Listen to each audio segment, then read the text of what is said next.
ভূমিকম্পের কারণে মিয়ানমার এবং থাইল্যান্ডে একেবারেই অমানবিক একটি পরিবেশ। বিশেষ করে মিয়ানমারের অবস্থা খুবই শোচনীয়। মার্কিন সংস্থার রিপোর্ট যে 10,000-এর উপর মানুষ মারা যেতে পারে, ইতিমধ্যে সহস্রাধিক মানুষের মৃত্যু বা তাদের লাশ পাওয়া গেছে। মিয়ানমার এবং থাইল্যান্ড জুড়ে যখন নাকি এইরকম অমানবিক একটি পরিবেশ, যেখানে মানুষের কান্না হাহাকার চলছে, বাংলাদেশে ভূমিকম্প নেই, কিন্তু অন্য ধরনের একটি অমানবিক পরিস্থিতি তৈরি হয়েছে। সেটা কি? আর দুদিন পর ঈদ, এখনো পর্যন্ত পোশাক শ্রমিকরা তাদের পাওনা পায়নি। আজকে দেখেন রিপোর্টের আমি দুইটা শিরোনাম বলি। পোশাক শ্রমিক শামসুন বলছেন, বাড়ি যাব কিভাবে, টাকা ছাড়া তো গাড়িতেও ওঠায় না। আরেকজনের একটা ছেলে চিৎকার দেখা যাচ্ছে, বেতন বোনাস কিছু পায়নি, কিভাবে সন্তানের মুখে হাসি ফোটাবো। চিন্তা করেন, তারা তো ওই চাকরির উপরই নির্ভরশীল। এখন বকেয়া বেতন এবং বোনাসের দাবিতে এক সপ্তাহ ধরে রাজধানী ঢাকার বিজয়নগরে শ্রম ভবনের সামনে আন্দোলন করছে গাজীপুরে TNZ গ্রুপের 3টি পোশাক কারখানার প্রায় 3,000 শ্রমিক। এসব শ্রমিকের কেউ কেউ 3 মাস, কেউ কেউ 4 মাসের বেতন এবং ঈদের বোনাস পাবেন। আজকে শনিবার দুপুরেও শ্রমিকদের নানা স্লোগান দিয়ে বেতন বোনাসের দাবিতে আন্দোলন করতে দেখা যায়। আচ্ছা বলেন, এই যে দুস্থ মহিলাগুলো, পুরুষগুলো, তারা বাড়ি যাবে না? তারা ওই শ্রম ভবনে ঈদ করবে? তারা বলছে যে যদি বেতন বোনাস না পাই, আমরা এই শ্রম ভবনেই এখানে না খেয়ে কাটাবো ঈদের সময়। আমার কথা হলো, সেই বৈষম্য বিরোধী ছাত্র আন্দোলন কই? এই 3,000 শ্রমিকের পাশে তারা যেতে পারছে না? তারা দল করার সাথে সাথে মাঠ থেকে উধাও হয়ে গেল কেন? তাদের সে আগের ভূমিকা কোথায়? BGMEA কোথায়? গার্মেন্টস মালিকদের সংগঠন তারা কোথায়? সরকার কোথায়?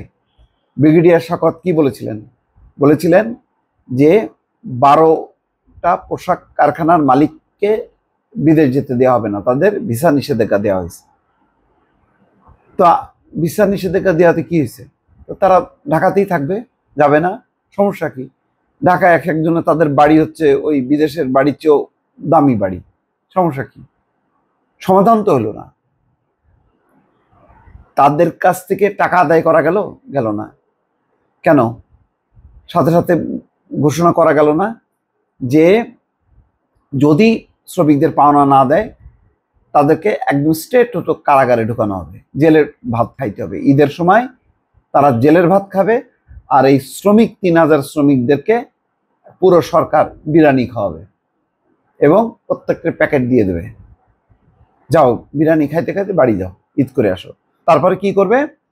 ওই কারখানা বিক্রি করে, অন্যদের কাছে বিক্রি করে শ্রমিকদের পাওনা পরিশোধ করবে। এই ধরনের কি ড্রাস্টিক মেজার নেওয়া গেল না, একটা দৃষ্টান্তমূলক, যাতে শ্রমিকদের বেতন ভাতা বাদ দিয়ে বকেয়া রেখে যাতে কোনো কারখানা না চলে?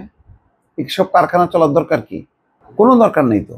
অনেক কারখানা আছে যে কারখানাগুলি চালু, বরং চালু কারখানাগুলোকে সাপোর্ট করা উচিত। এই ধরনের বাটপার মালিকদের কারখানা চলাতে কোনো দরকার নেই।